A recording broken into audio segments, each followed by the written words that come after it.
Live streamers, my name is Nick, and today I'm talking to you about live stream and lighting set design. Or live stream set design and lighting. And the reason for that is because I see a lot of live streamers that are doing live streams, and everything could look a lot better if they just put into practice just a few things that can really help them level up what it is that they're doing with their live stream set. So because of that, I wanted to just hop into this stream today and talk about the live stream set design. So if this is your first time here, if you're coming from my YouTube channel, I do want to invite you to subscribe to the StreamYard YouTube channel if you are a live streamer, and also give StreamYard a shot. We have more information about them down in the description below. But basically, when it comes to your live stream set or your live stream set design, I have some information for you today that's just going to help you level everything up. And the very first thing, of course, I want to stress this applies to video content creators as well as live streamers. So it doesn't matter which side of the fence you happen to be coming in on, you're going to be able to use the information that I'm sharing with you today to make your sets look awesome. So the very first thing that I want to talk about when it comes to your live stream set, the very first thing that I want to mention, of course, is comfort, right? So this one isn't about what it looks like. This is about your experience as the live streamer or the video creator. And on the live streaming side of things, this is a really important thing, because one of the things that you want to try to avoid is having to, reach way over there in order to, turn something on, or reach way over here in order to trigger a sound effect. If you're doing that sort of thing, you want to make sure that everything is easily within your reach so that you can make sure that you're streaming comfortably. Because, a lot of us live streamers, we'll stream for an hour at a time, or 30 minutes at a time, or 3 hours at a time, or 7 hours at a time. So because of that, we want to make sure that we are comfortable throughout the entire experience. So because of that, get all of your gear, set up in a way to where it's comfortable and everything is within reach. In addition to that, make sure that you get a comfortable chair. It's worth it. So the next thing that I want to talk about on the list, once we get that, personal comfort thing out of the way, is framing. Now, when it comes to framing, what I'm talking about is how you position yourself and other objects within the scene that you have in front of you. So for example, I'm going to turn off my switching here really quick, and I'm just going to show you what I mean. So if you look at what's happening on the screen right now, one of the very first things that you're going to see, and I have this grid here. If you want this grid, let me know. I can post it on Twitter. You can load it into your StreamYard if you want, so you can just kind of see what yours looks like. But basically, as I am putting my set together, the very first thing that I want to make sure is that that I'm in the middle of the actual scene, right? And in addition to that, that I'm balanced, that I have a little bit of headroom, because I don't want to be crammed, right up against the top like this, because it makes everything kind of feel uncomfortable and awkward. I don't want to be way down here, because if I'm way down here, then that's another situation where it makes everything really uncomfortable and awkward. But if I am sitting here and I have a little bit of headroom and everything is a lot more balanced, it makes it a lot more comfortable for the viewers themselves when they're watching. And the idea when you're making video content, or when you're live streaming, when you're putting these sorts of things together, is to get things to a point to where it doesn't have to be awesome. It just has to get to a point to where the elements of your production are not a distraction for the people that are interacting with what it is that you're doing. That's the idea. So as we progress through this, another thing that I want to bring your attention to is you can see here how I have like the Stormtrooper helmet, and we're going to get into some details on why these things are over here. But you can see, like the Stormtrooper helmet with my play button trying to point to these like I'm a weatherman over here. But you can see the play button that I have here. I have like the VR, stuff over here, and that's all also, right within that plane there of that lower portion of the 9 grid that you see right here. So this is called the rule of thirds. So you can, of course, hop on Wikipedia for this to really go down the rabbit hole and all the different ways that you can, use this. But when it comes to live streaming, you want to make sure that you're thinking of it from the perspective of, if you're on screen, you want to make sure that you're thinking of it from the perspective of, how am I placed in the scene, and how comfortable is it for the people that are coming into the live stream when they're watching, to where it doesn't look weird, right? Because I'm sure you've interacted with live streams, and I'm sure you've interacted with video content to where it just looks weird, and you're not really sure why, and you're not really sure what's going on, but it just looks weird. It's because people aren't following the rules that we're going to be talking about today. So the next thing that you're going to see as we are looking at this particular scene is, in theory, I should technically, if I wanted to really nail this on a technical side, these light bars, I would actually scoot them over a little bit, because you can see that this one is a little bit, there we go. This one is a little bit, farther over than this one is. And really putting these in the middle of this third would make this, a little bit more comfortable. But just because of the space that I have, you got to work with, what you can. But in addition to this setup here, you'll see that when I do my other live streams, this isn't a placement here just because, I'm on the StreamYard channel. When I do my live streams, I put my coffee cup here too. And the reason for this is because I typically will have some type of, logo branding on it. And because of that, that helps bring attention to that, but it's also set comfortably in the frame. Now, of course, sometimes it'll move, up here or back here, but I try to keep it, within this box, essentially, so that when people are coming into the stream, everything feels comfortable. It feels good when they're watching, right? That's the idea. Now, in addition to that, if we go to another shot here, so using the same principles, you can see here that I'm also placed in the middle, right? I'm placed right in the middle of the frame here. And I actually have in this top corner right here, in this top third, you can see that I actually have the focus going to this monitor. And the reason for that is because when I'm having my normal live stream, and right now as well, in both of those scenarios, I want to make sure that the attention is being pulled to here. Of course, I'm in this scene right now. And you can see a bunch of other stuff as well. But the thing that I'm really trying to bring attention to in this particular part of the scene is I want people to be focused on this TV. That's why that camera's positioned in that way, to put this on that third to kind of help draw the eye over to this, as well as me being right here in the middle of the scene. And the same exact thing applies. This one's a little bit messy. I am definitely in the third on this one, but in terms of the entire shot, it is a little bit weird, but I'm shooting into the corner in this case. But the bonus that I have here is what's called leading lines. And you can see like here, this side, you can see how this just kind of like leads into me here. We've got the table back here that just kind of like leads into me as well. But in transparency, this isn't the best shot, right? This is just one just to kind of show, a little bit more of the room and things like that. But this one is a little bit more intentional. Now with this one, I'm over on the left third, right? So here with me being on the left third, that has me placed in a comfortable spot here for this back shot.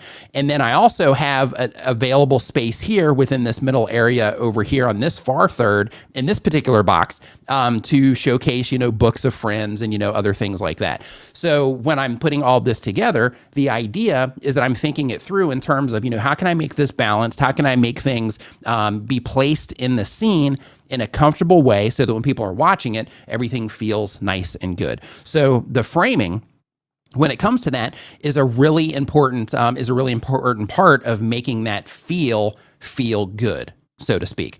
Now, in addition to that, another thing that is really helpful, of course, is having a clean and decluttered background.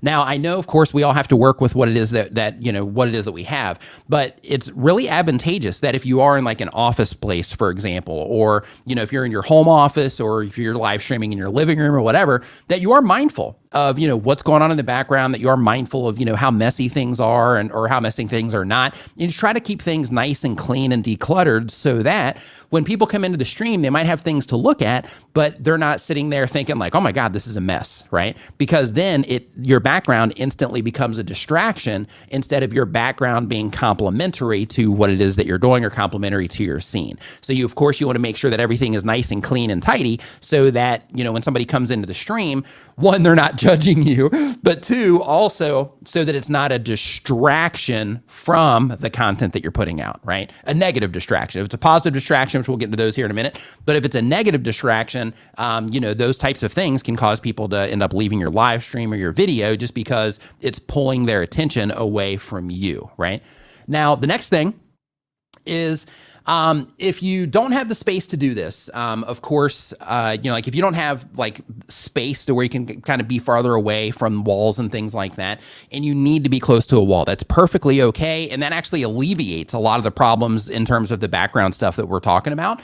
But one thing that can be really helpful to you in that particular situation is if you look right here in mine, you see that I have this little light that's over here behind this monitor here in the back, and it's shooting up here in the background. So that light isn't like a requirement in any way, shape, or form, but having that light, if it's blue color or if it's a color similar to the bar lights over here, either one, the idea is that it creates space between me and what's going on in the background. So if you are somebody that streams where you're really close to the wall, and it doesn't matter if you're doing gaming content or marketing content or you're teaching people stuff like I do, the idea is that you want to create a little bit of space between you and the background so it creates more depth in your scene.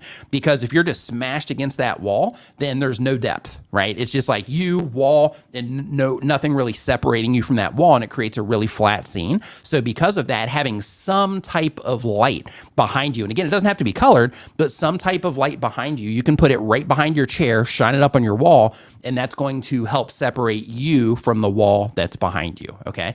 Now, in addition to that, another thing that can be really advantageous for your live streams, if you are in a small space like that, is wide angle lenses. So when it comes to putting your scene together, of course, you got to work with the camera that you have. But when it comes to webcams, some of them have like ultra wide, some of them have, a wider scene, some of them are relatively narrow. So when you're making the choice on which webcam you should get, it isn't necessarily a question of, hey, what's the best webcam I can get? It's what webcam can I get that's of really good quality that will also work great in the scene that I'm putting together, right? So in that particular case, like let's say, for example, if you are in that situation where you're in a small space and you're kind of smashed up against the wall for your live stream, that is where you could get like a Logitech Brio, for example. And with that one, it's got a wider field of view where you can switch it back and forth.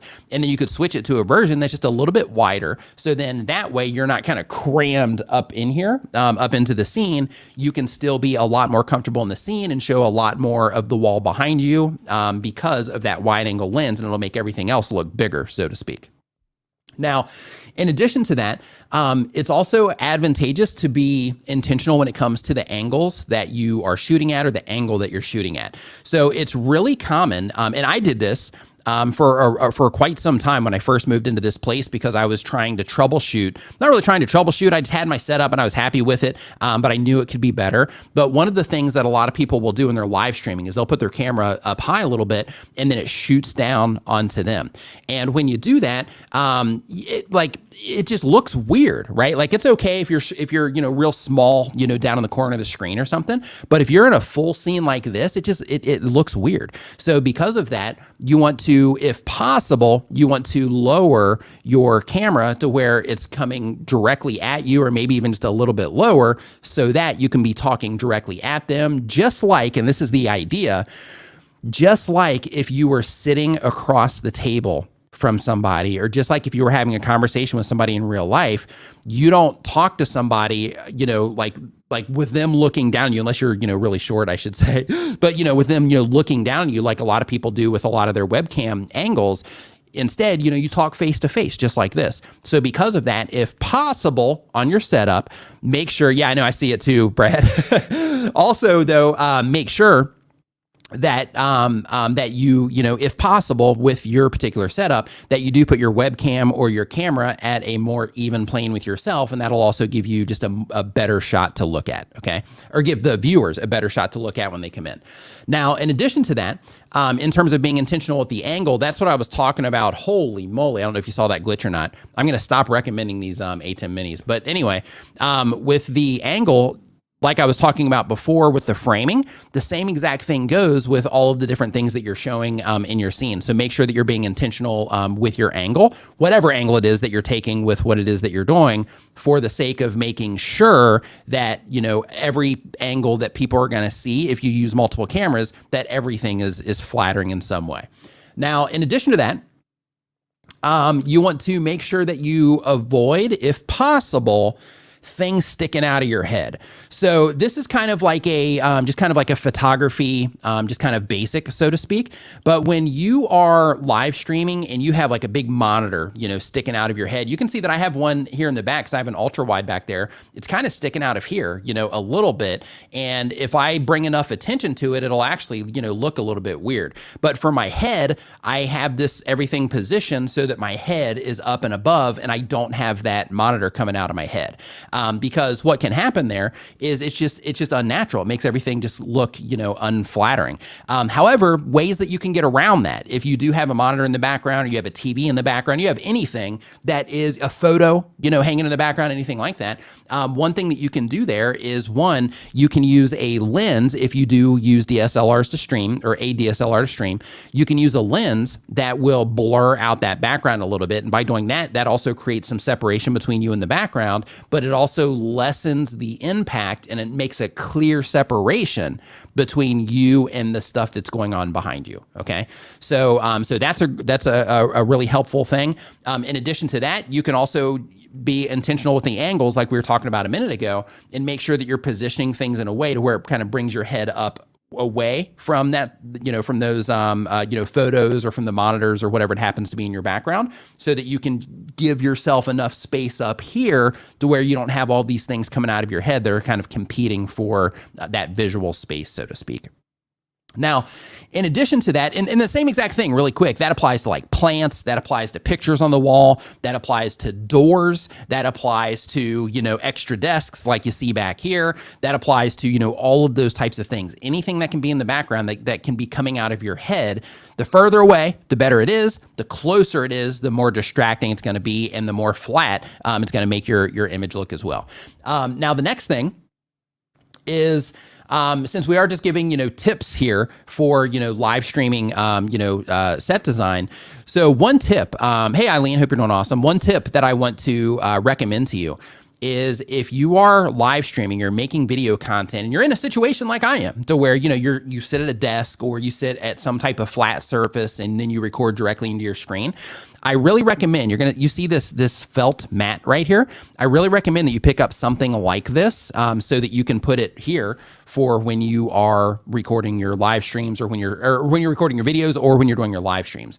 And the reason for that is because when it comes to audio, and there's tons of videos here on the StreamYard channel, about audio and getting great audio. So I recommend that you watch those for specifics. But when it comes to your audio, one of the things that can happen is, as you're speaking, the sound waves coming out of your mouth, or the sound waves that your voice is making, they're going like this, right? And what can happen is those can be hitting the desk, they'll be hitting monitors, things like that. So when you can have things like this, what it does is it reduces that reflection off of your desk, and it can just make your audio sound cleaner. So if you do find a lot of like echo, or just kind of like little weird nuances in your audio, the very first thing that I recommend is, you can do it with a shirt for testing, but once you test it and you're like, oh, okay, it's just bouncing off of my desk, the sound is, then in that case, you can pick up one of these felt desk mats for really cheap off of Amazon. So because of that, just keep that in mind in terms of reducing the sound bouncing around directly off of your desk.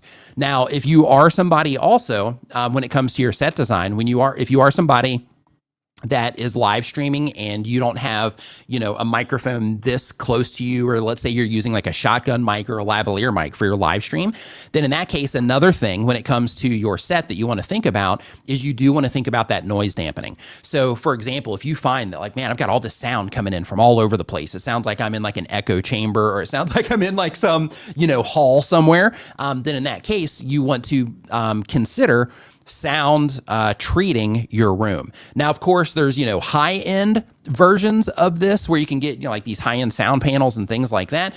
Or you can go a budget route and you can just go grab extra blankets that you have laying around. You can kind of drape them over like the area near where you're streaming in order to stop the reflections. And when you're doing that, what you want to think about is, you want to think about the sound that's going up, right? And make sure that, none of the sound's bouncing there. You can do that one last though, because that one's going to be the least important, but you want to make sure that you have something here to absorb some of the sound. You want to make sure that directly over to the left side and directly over to the right side, because if you're talking to the camera like this, your voice is just going like this.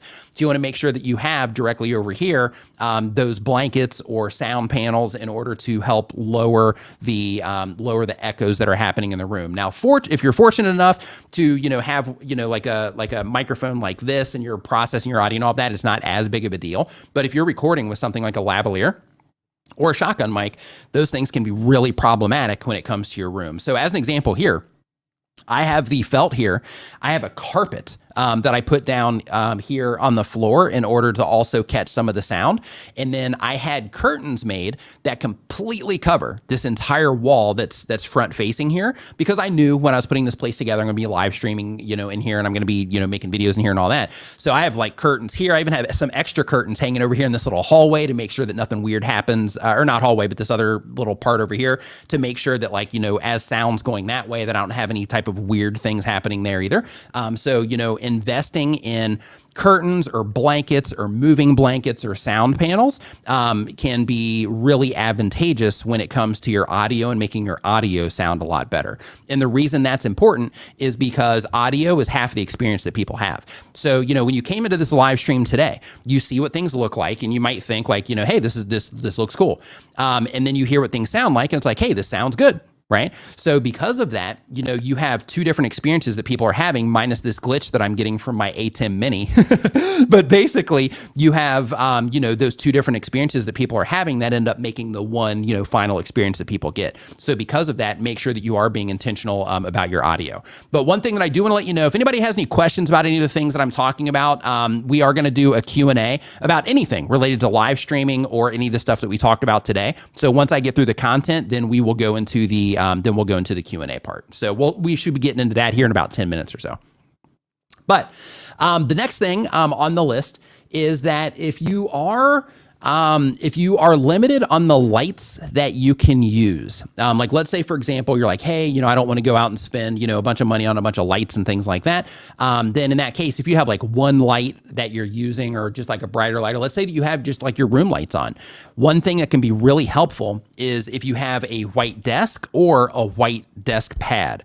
And the reason for that is because, just like sound, light bounces all over the room.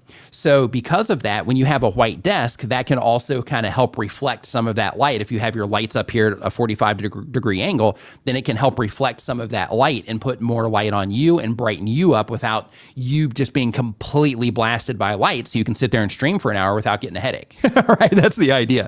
So because of that, if you are, a little bit challenged when it comes to your light, if you find like, hey, everything's just kind of like really dark right in here with my scene, try. And of course, you can go the budget route with this. You can get a piece of poster board and put a piece of poster board down just to test it. You can get those for a few cents, but you can put that down to test it and see if that ends up, helping to light up some of those areas that you might have had, some trouble with.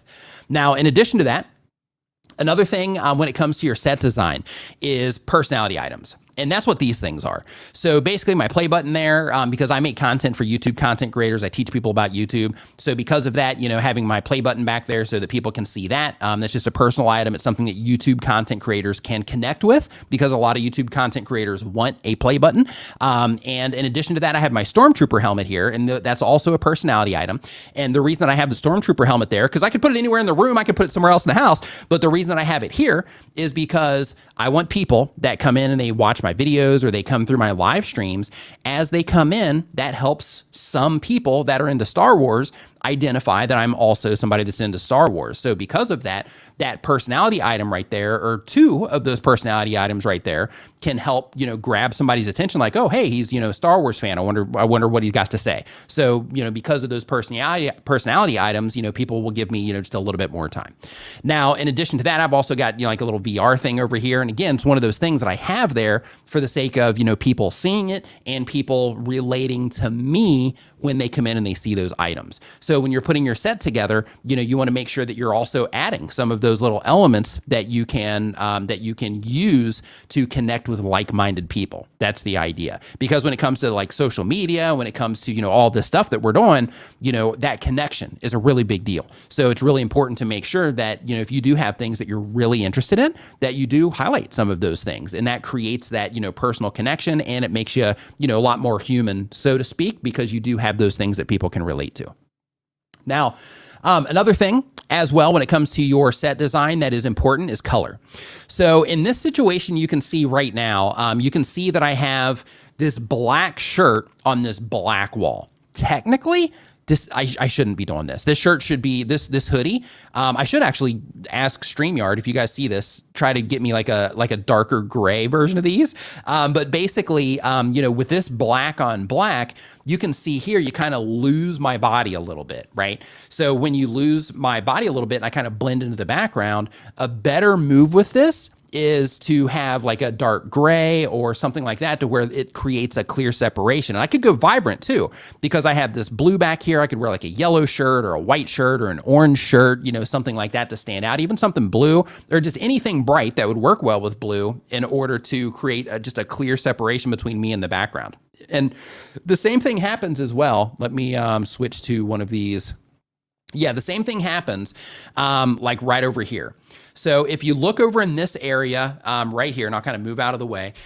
So one problem that I had in my live stream was that this area over here was just dark. Like it looked like just like a black, abyss over here. So because of that, I added this little blue light over here. So when I'm sitting here, then it just creates that separation there. And then in addition to that, you can see, let's see here, how can I point this out? I'll use this. So you can see here this side. You can see over here, see this little kind of trim of light that you see right here on this black shirt. So here we're running into a similar situation where the black shirt is, kind of getting lost a little bit over in here. And what I do to combat that is I have a light that is right up here. I'll actually switch over here and I'll show it to you real quick. So you can see that I have this light that is back behind me over here. The reason that I have this particular light here, the only job of this light is to create that separation. So basically that light comes over, it shines over on this side over here, and I have the monitor actually doing it over on this side, but it creates that separation between me and the background regardless of which angle it is that you're seeing me, whichever angle it is that you're seeing me as. So you can see right here just how clear that is. So if I wanted to level this up a bit, then one of the things that I would do is I would actually put another one of those like right up here somewhere to really, light up this side as well to create just a much bigger separation. And I'll probably end up doing that. I just haven't gotten around to it yet. But the idea is, when you're putting all this stuff together, you just want to look and be like, okay, where are my dark areas, and where is it that I can add a little bit of light to fill up some of this darkness, even if you're in a because I'm in a dark room, in terms of the the wall color and all of that. But even in a bright room, if you're wearing like a white shirt, you can run into a similar situation if you're in a white room. So then when you cast that light, then that's one of those things, when it hits your shoulders or your the back of your head or whatever, it ends up creating that separation between you and the background, which is ultimately what you want, because it helps you stand out, and it also defines you as the person against all of the stuff that is going on in the background. Okay. And a quick tip for this, and a very smart person told me this at one time. They said that when it comes to lighting, your videos or photography or whatever it is that you're doing, you want to basically start dark, and then you want to start working your way forward. Okay. And I'm going to talk to you about lighting here in a minute as well. But basically you want to start in the back, and then you want to work your way forward. So what that means is when you are exposing for your camera, and you're trying to get your camera dialed in and make everything look as good as you possibly can, then you turn on your camera and you turn on the lights in the back first. If you have like a lamp back there, which these bars kind of take the place of a lamp that you would have in the background to create that depth.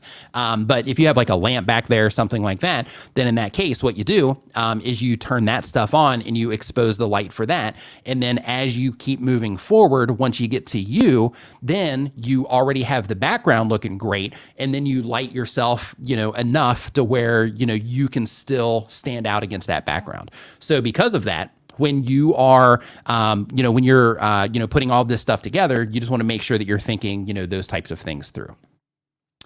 Stevan, Next Level Mindset, thank you for the kind words. Nice to see you swinging by. Albie-tastic, what's going on? Hope that you're doing great. So the next thing that I want to talk about, of course, when it comes to your set design, is your lighting. And I know that a lot of people have massive struggles when it comes to lighting their live streams and their videos. So because of that, I want to explain lighting to you and just kind of explain to you how you can light up your set in a really simple way to make yourself, look good and also to make the scene look good as well. So the very first thing is when you are lighting yourself, the first thing to know is that it's important to make sure that you're using softened light.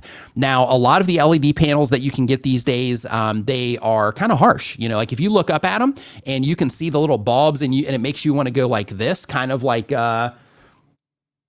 this does, right? This one, because it's not soft. So you can see just how heavy that's coming at me. So in that situation, that's why it's a backlight and it's not hitting me from the front, because in that case, I don't want that one hitting me from the front. And the reason for that, and the reason that you want to use soft light, is because if you look at my face right now, you can see, my creases here. Oh, I'm getting old, but you can see my creases here. You can see like my, some of the shadows from my glasses and things like that. And if the light is not softened, what happens is those shadows also become not softened, which means the shadows become really harsh and it can make everything just look kind of abrasive, so to speak, in the scene. And it makes the light look really harsh on your face. And in addition to that, using softened light, it also reduces your wrinkles because of the shadows that your wrinkles cause. It ends up softening the light there as well, or it softens the shadows there as well. So it can also kind of lower your age a little bit, just because you're using that softened light. Now, in addition to that, the placement of your lights is also really important. So for this one, I got a little thing here. Let me move this out of the way. So for this one, Gotta hide my password here as I log in. So for this, I'm just going to pull this up here and I'm just going to, make kind of like a little diagram of sorts for you. But basically, when it comes to your lighting, let's say that this is you, right? So the next thing that you want to do, and this is the top view, okay?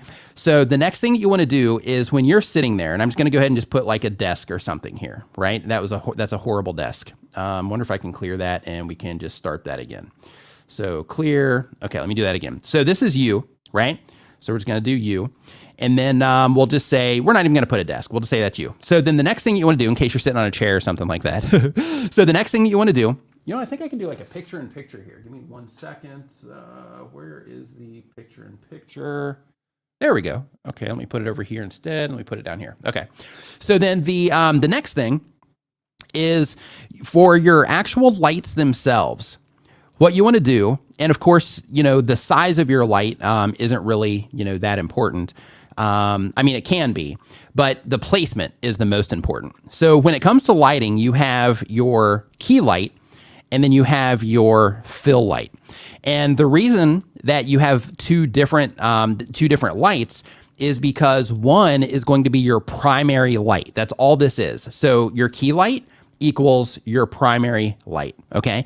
And then when it comes to your fill light, the only job of your fill light is to fill shadows, okay?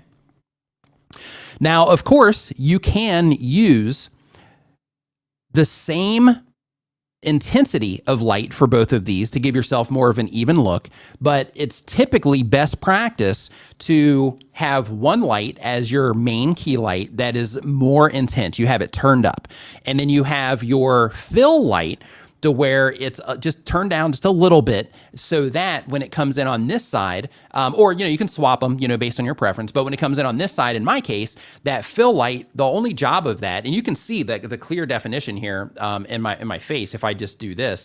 But the light over here, all this is doing is this is just kind of filling the shadows, so I don't, so it's just not all dark over here. That's the whole point of it.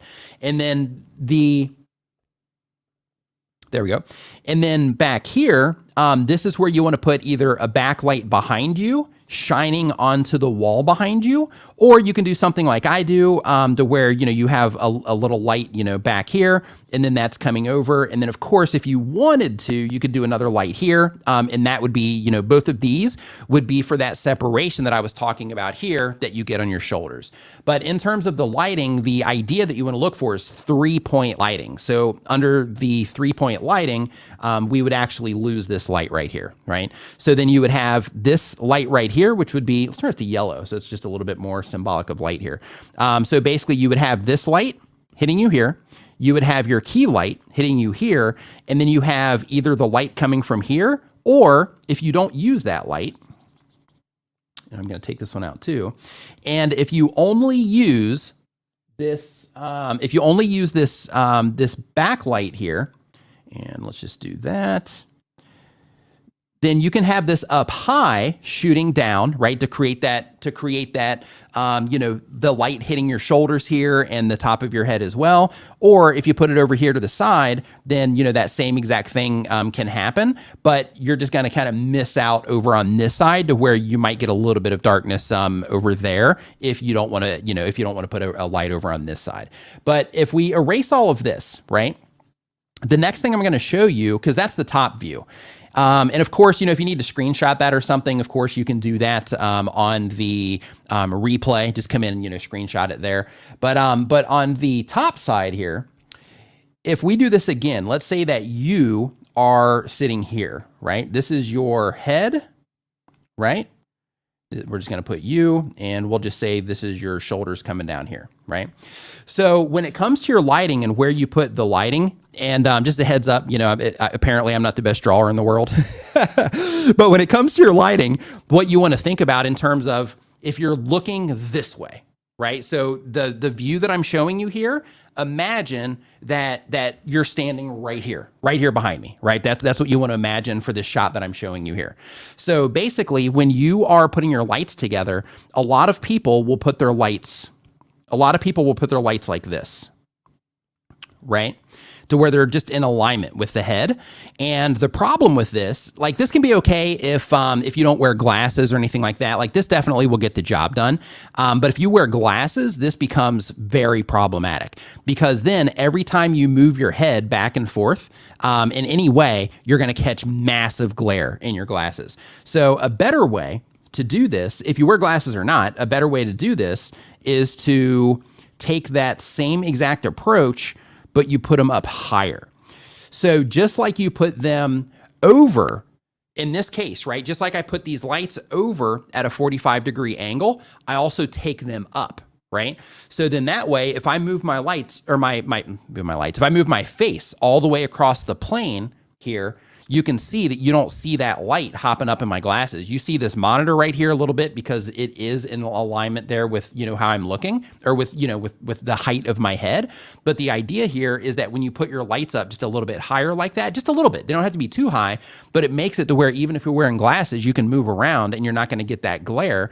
And in addition to that, as that light's coming down a little bit, it's coming down at a little bit of an angle as well. And it just looks flattering. So a couple things you want to be careful of, because I talked about, mistakes people make as well and how we would talk about that.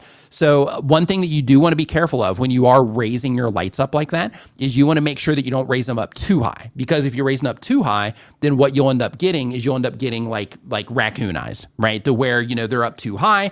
And since they're up too high, then the light doesn't get into your, what are we going to call these? Eye holes? But the light doesn't get into your eye holes. That's what we're going to call it. So basically the light doesn't get into your eye holes, and then it ends up creating, like that dark raccoon type look. So what you just want to make sure that you're thinking of when it comes to your lighting is that you have them, out at a 45-degree angle, and then you take them up a bit in order to, come down on you that way and be flattering. Now, within this, if you decide to take that approach, you absolutely, somebody mentioned here in the chat here, CJ's Info said that you're going to need stands or mounts. Absolutely. For this, when it comes to lighting, you'll need stands or mounts, but I do want to let you know, like, you don't have to, like, in my case, like I've got, like this big light that I'm using right here, which is the next thing I want to talk about, but I'm not going to mention it right now.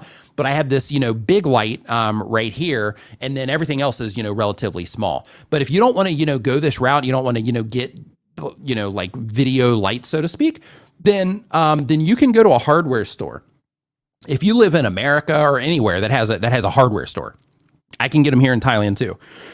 But if you live in a hardware store, if you live somewhere that has hardware stores, which everybody here does, then what you can do is you can go to the hardware store and you can get work lights. Now, I don't mean like the big yellow work lights that they sell. What I mean is the can lights. So basically they're little can lights and you can clip them to anything. So with that, depending on like how your room is set up, if you have a door, you can have that door open a little bit and you can literally clamp a light right on top of that door and have it shining in your direction. So that way you don't have to have light stands all over the place and things like that, but you would have stuff clamped to your door, or you can clamp them to cabinet doors or anything that you can clamp them to, and then you can shine them directly on you. Now, if you do that, a quick tip for you, and I'm going to write this one down here just because I just want to make sure that you get the information. You also want to make sure that when it comes to the light that you get, that you use daylight balanced bulbs, right? And when you're doing those, the ones that I've personally found the best, if you're trying to do the budget route, you can get an entire 3-light setup for around $50. I have a video on my YouTube channel about this. If you look for on YouTube, if you look for Nick Nimmin DIY lighting, then it'll be one of the first ones that pop up. I actually take you to a hardware store in that video and show you exactly what to get. But basically the daylight balance bulbs, and then if you're getting those, you want to get CFL lights, which stands for compact fluorescent lights. Now, the ones that I used for a really long time, they actually were the foundation of my YouTube channel before I upgraded to these, was the Philips daylight balance bulbs. And they're the CFL lights. So they have like that squiggle to them. That's what the CFLs are. It's like a little, like kind of a corkscrew light. But those lights are exactly enough of what you need. They are, the right color temperature, because that's another thing when it comes to light as well. Man, these ATEM minis, this thing's like glitching. So, but with the lighting though, the compact fluorescent lights and the daylight balance. And if you want to get real technical, then you can go for a Kelvin of somewhere between 5,500 and 6,500 in order to match daylight. And the reason that you want daylight balance bulbs is because they make your skin look the most accurate. So they just kind of help your skin, come across the way that your skin actually looks, as long as you white balance your camera or your webcam, before you stream or make your video. So with those, again, I've got a video about that, kind of showing you the breakdown there of exactly what it is that you get. But if you do go that route and you get like a eye socket, thank you. Yes, eye socket. I'm like eye holes, right? That's where my brain's at right now. But if you do get those lights, the next thing you want to do is you also want to get some like cooking paper, I think it's called, or just take like a t-shirt, cut the t-shirt in half so you only have one layer, and then kind of wrap that around the front. I used to use a rubber band for it. Basically, you put it on the front of that work light so that it softens those lights too. Because the key with all this stuff, in terms of getting the most flattering look that you can possibly get, is you want to make sure that you're using softened light for everything it is that you're doing, if possible, or at least the things that are hitting you directly. And wax paper. It's not oven paper. Thank you, Stanley. It's wax paper is the thing that we're talking about. Andrew Cam, what's up, man? Welcome to the stream today. So let's see here. We got lighting. So if you're just joining us, here are the things that we've went through so far. And then we're going to start doing some Q&A here in just a minute. But basically what we were talking about right out of the gate was framing, making sure that you have everything framed in a way to where it's pleasant. So people aren't distracted when they come in by things just looking awkward, by you just kind of being in a weird spot in the scene like I am right now, right? Or let's just do it this way. Like somebody comes into your stream and everything's kind of like this. You can see what I mean if you're looking at it right now. It feels weird, right? Compared to, if I come here, then it's just a more natural, feeling thing.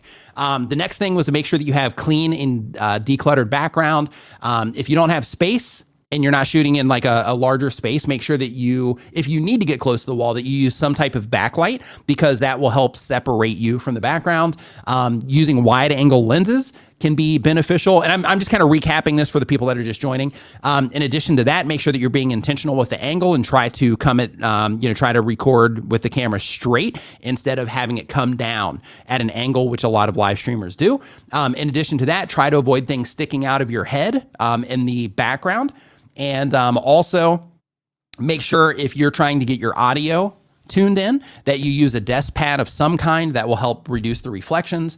In addition to that, white desks or white desks pads can also help reflect light. So if you're having issues with lighting around here, they can kind of help fix that. Same exact thing with the eye holes too. So if your lights do go up and they're coming down and they're hitting, you and the desk, having that extra whiteness down here on the bottom can also reflect some of that light back up to help fill your eye holes up. And make sure that you do have some personality items in your stream as well. They just kind of, humanize you a little bit more, give people, things that they can relate to as it relates to you. And in addition to that, you can also, the next thing I wanted to talk about is if you do promote anything or you do sponsorships or anything like that, also just being intentional about where it is that you put, branded things or, other items that you are, trying to bring attention to within your scene.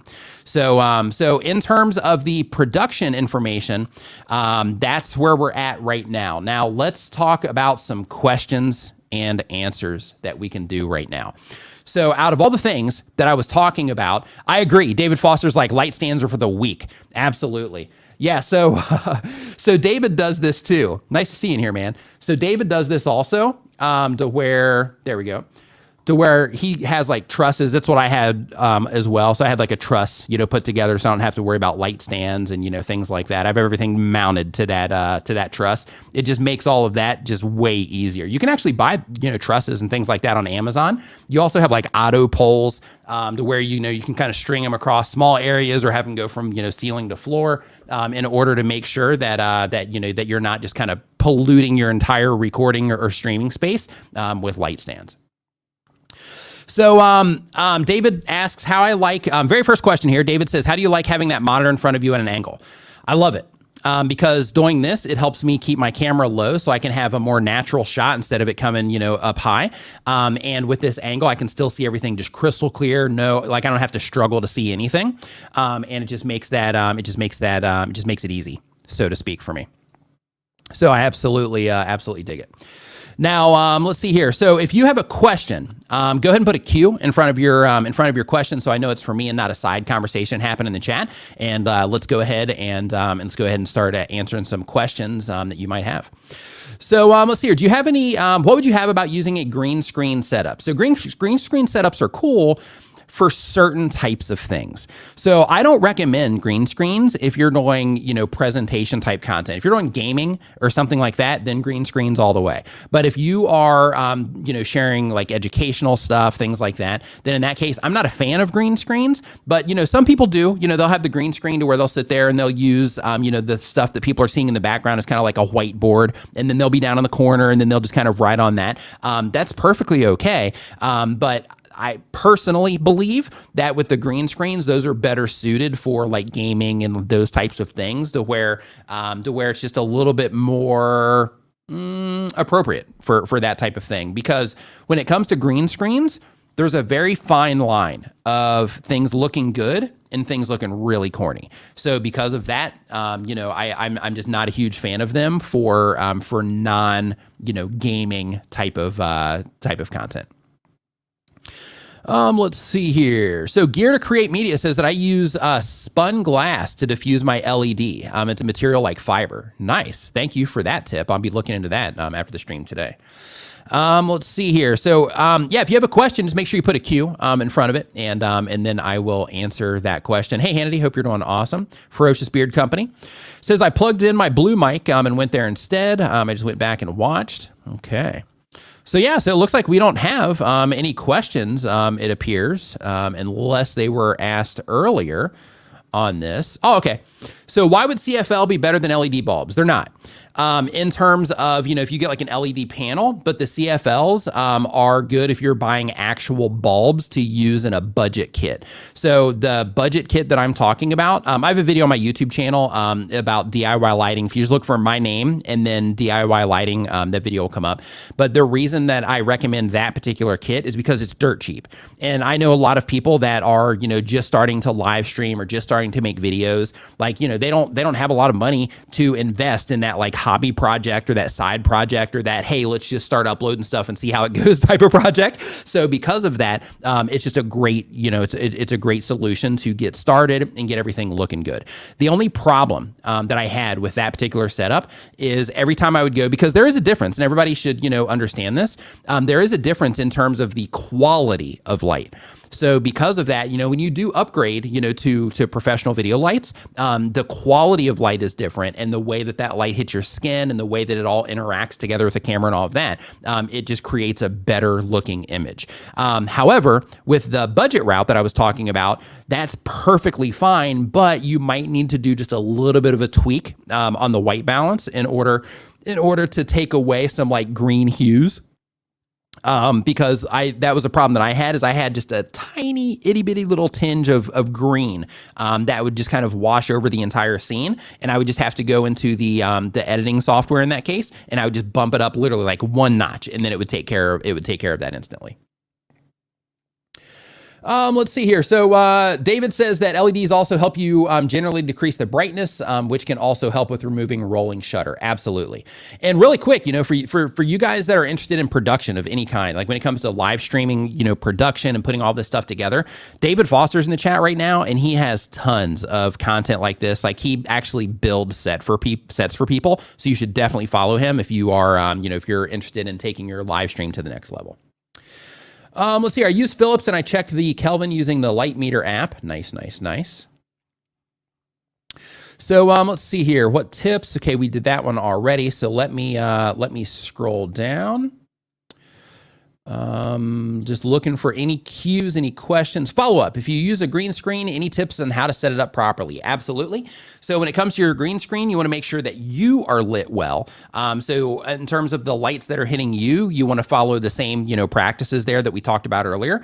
But when it goes to the green screen, keep in mind that it's advantageous to light the green screen separately. So one of the things that I mentioned earlier, I'm not sure if you're here for this or not, but one of the things that I mentioned earlier is that when it comes to lighting your scene, it's good practice to start in the back with any backlights that you have, any practical lights that you have, which would be like a lamp. That's what they call those sorts of things. Like if you have like a lamp or even like a TV going on, something like that, those are all practicals.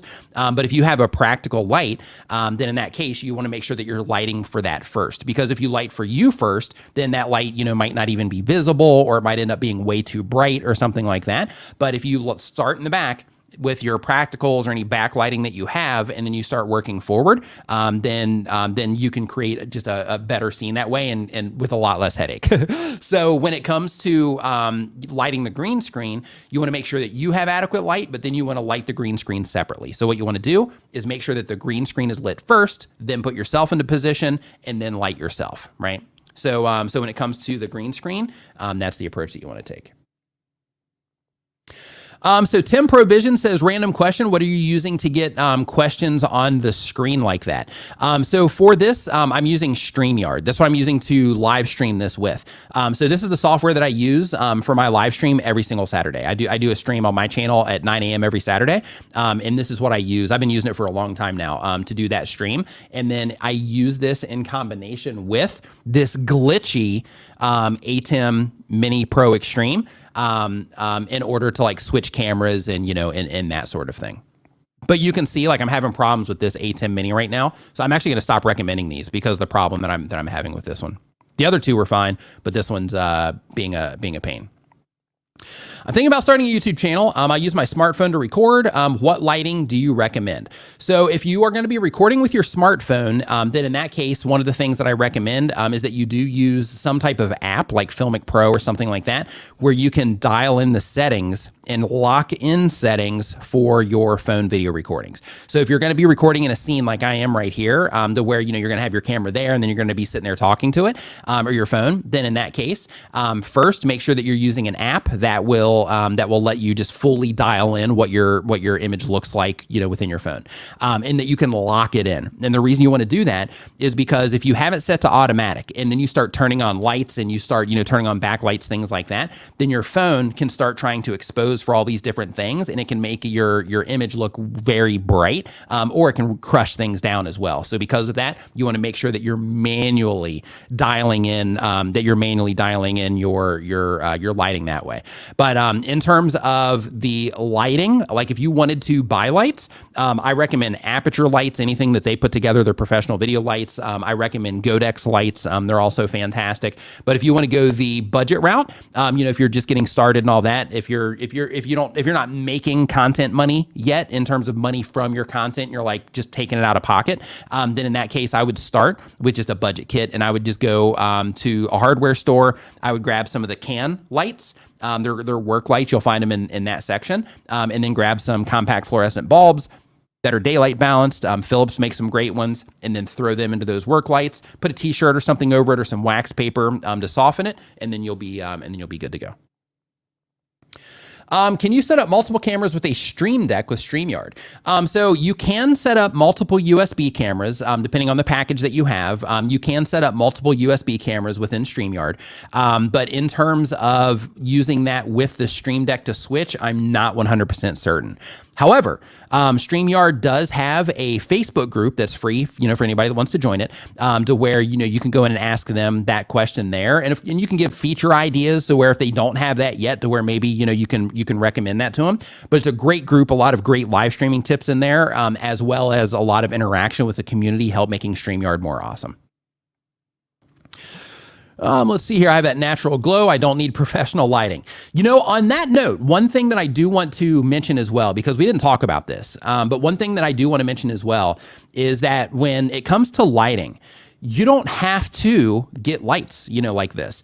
If you record or you live stream during the day and you are near a window or you have a lot of natural light coming into your room, that's perfectly fine. And in a lot of cases, that can look awesome.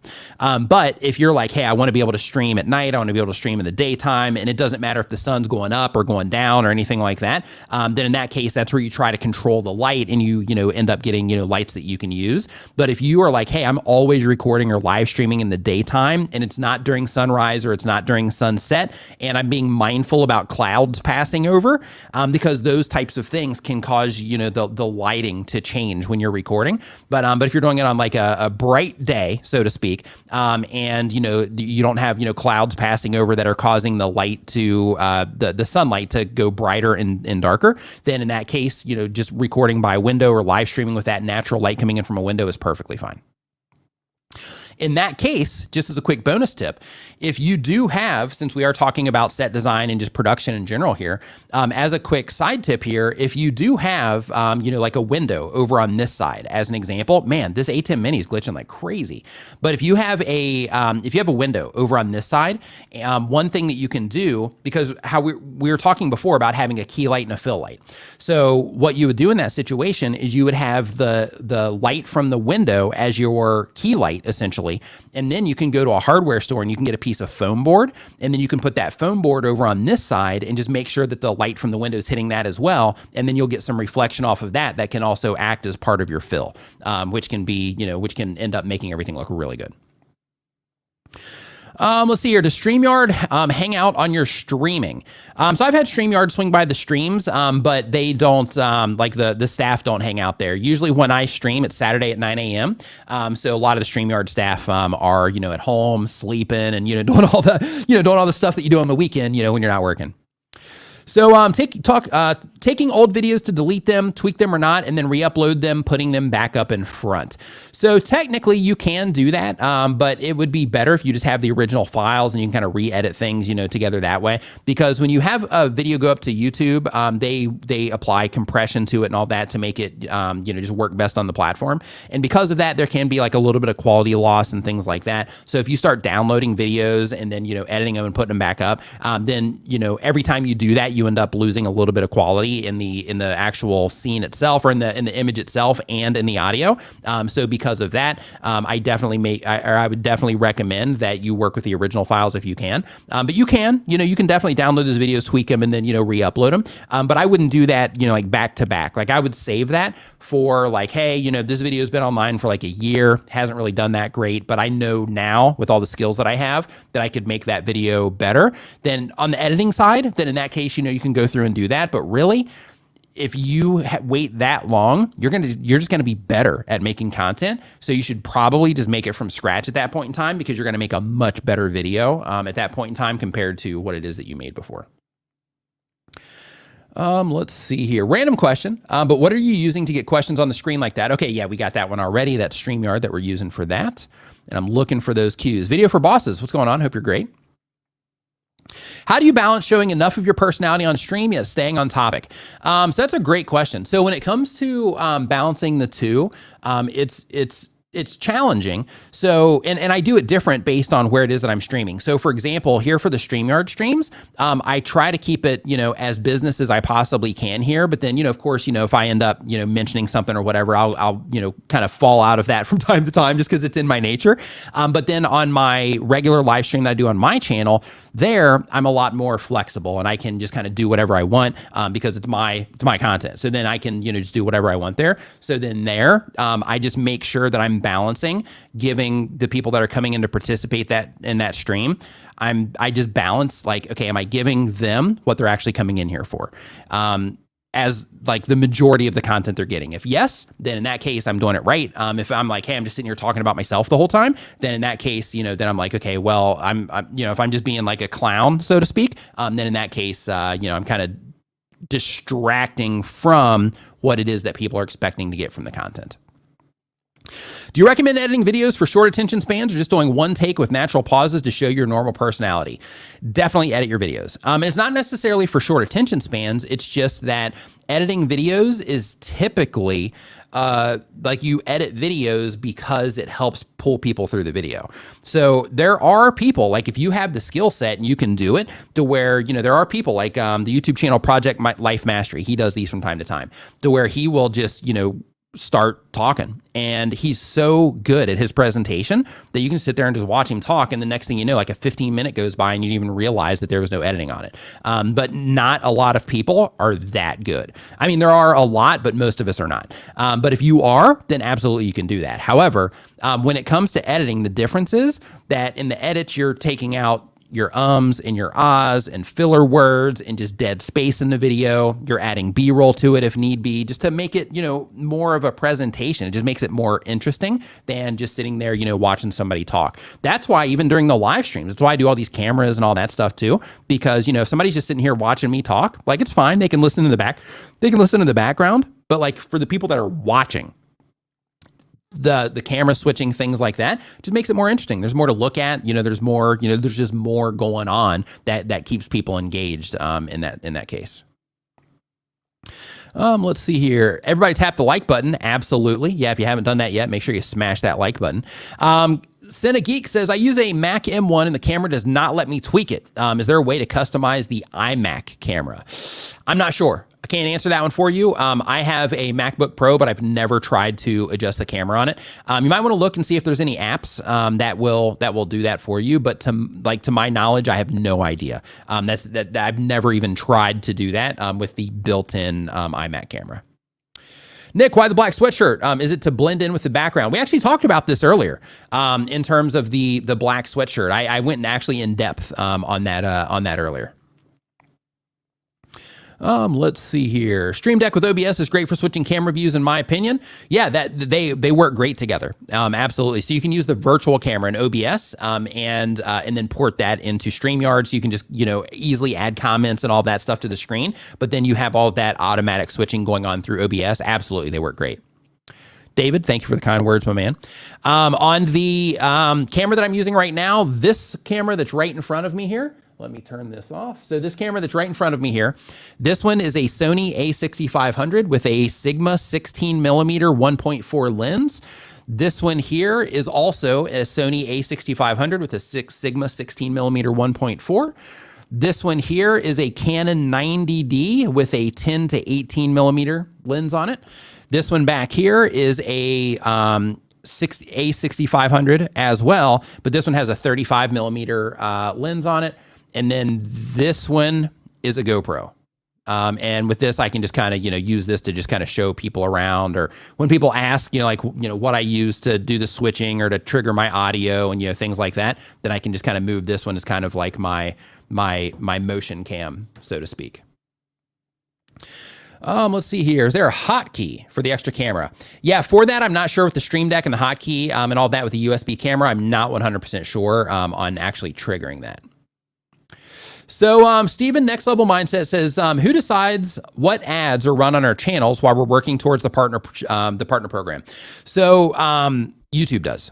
So YouTube does, based on the content that you're putting out, based on what they identify that your content is about. That's YouTube fully decides that. But once you get into the partner program, then you actually get more control.